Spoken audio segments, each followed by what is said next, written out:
On July 2nd, 1963, the Braves and Giants met at Candlestick Park, and the Hall of Fame starting pitchers of Juan Marichal and Warren Spahn would face off in the greatest pitching duel of all time.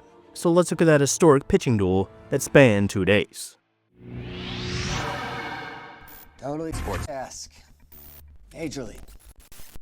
Coming into this game, the Giants stood 1.5 games behind the Cardinals in the pennant race, while the Milwaukee Braves stood at 500 and 6.5 games out of the race, as the All-Star break was approaching, and 15,000 came out to Candlestick Park in what looked to be a promising pitching matchup with Warren Spahn, already bound for the Hall of Fame and about to play in his 17th All-Star game, going against Juan Marichal, in just his 3rd full season, but about to make his 2nd All-Star game, and the 2 future Hall of Famers on the mound will be facing future Hall of Famers in both lineups. The Braves had Eddie Matthews and Hank Aaron, while the Giants had Orlando Cepeda, along with Willie Mays and Willie Mays, so both had their hands full. But they had some things going their way aside from their ability, such as Candlestick Park being a pitcher's park, with the usual breezy cold nights causing the balls to carry less. And that night was like most, with the wind carrying from left center to right, creating an obstacle for right-handed batters. And aside from just the wind, this was the start of an era of pitching dominance that began after Roger Maris broke the home run record to Bob Gibson's 1.12 ERA in 1968.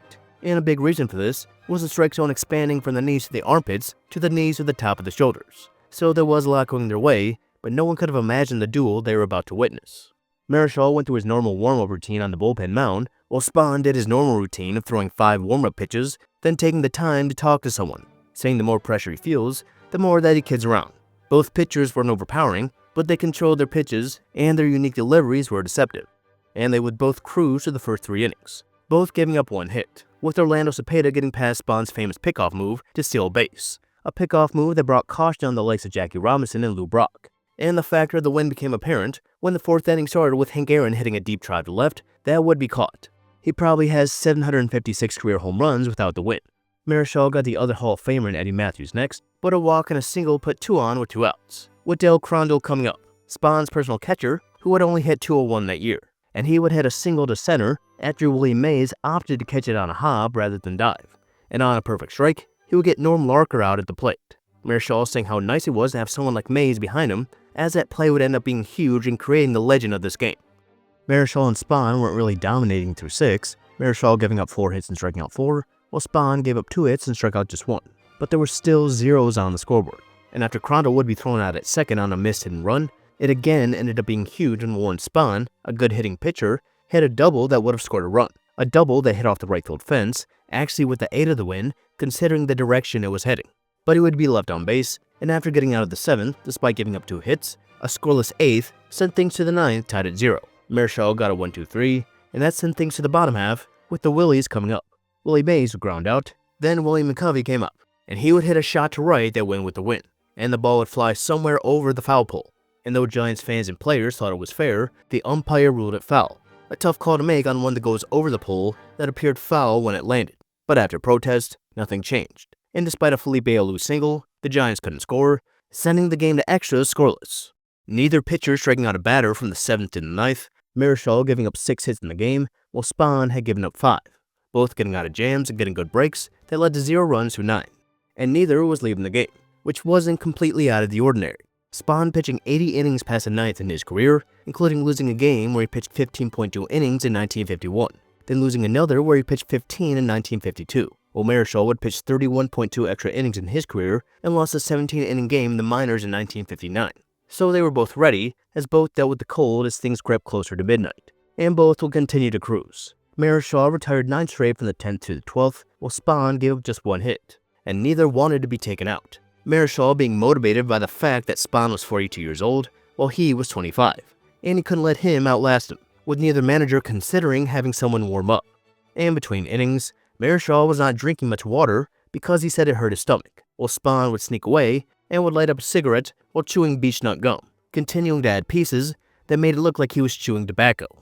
The only runner who got on in the 13th was Ernie Bowman, and he would be picked off by Spahn. And as Marichal made it to the 14th with ease, fatigue appeared to be catching up to Spahn as he gave up a leadoff double to Harvey Kinn to start the bottom of the 14th, and that was followed by an intentional walk to Willie Mays, which was Spahn's first walk in 31 innings. He, however, got the next 2 before an error would load the bases, and with the best scoring chance of the game, Ed Bailey would hit a line drive to center that would be caught, and would send things to the 15th inning without a run. and like every inning and extras from Marichal, the 15th was easy. But it would be easy for Spahn as well, who gave up just a single.